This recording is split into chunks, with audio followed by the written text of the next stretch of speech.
Hey there! Welcome to our beginner's guide to Excel basics. Today we are going to talk about two important things: relative and absolute references. Don't worry if they sound confusing right now, we'll make it super easy to understand. Absolute references are like using exact addresses of cells, and relative references are more flexible. They move around based on where you put them. For example, let's say we have a simple table. We can use relative references to address these cells. Now we are going to fill other cells with our formula and see how Excel handles it. As you can see, each value corresponds to value from the base table. Now let's try absolute references. In order to change the reference style, we should press F4 button. Every press of the button changes it in a cycle of 4 variants. So let's do it once more. Now every value equals to only the first cell from base table.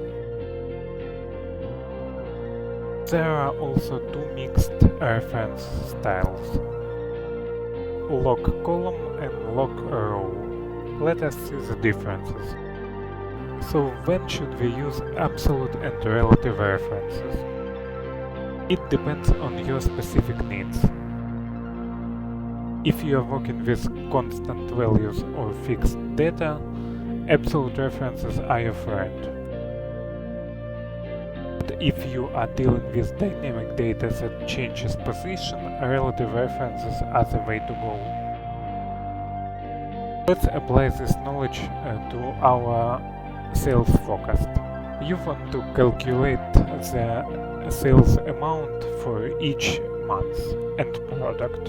In order to do this, we should multiply sales volume, price and seasonal coefficient. Let's try this out.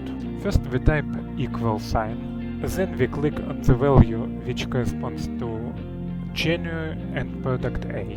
Multiply it by price of product A and also multiply it on January's seasonality coefficient.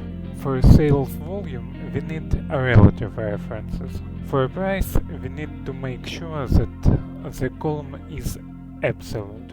And for seasonality, the row must be absolute. And that's it, just as simple as that.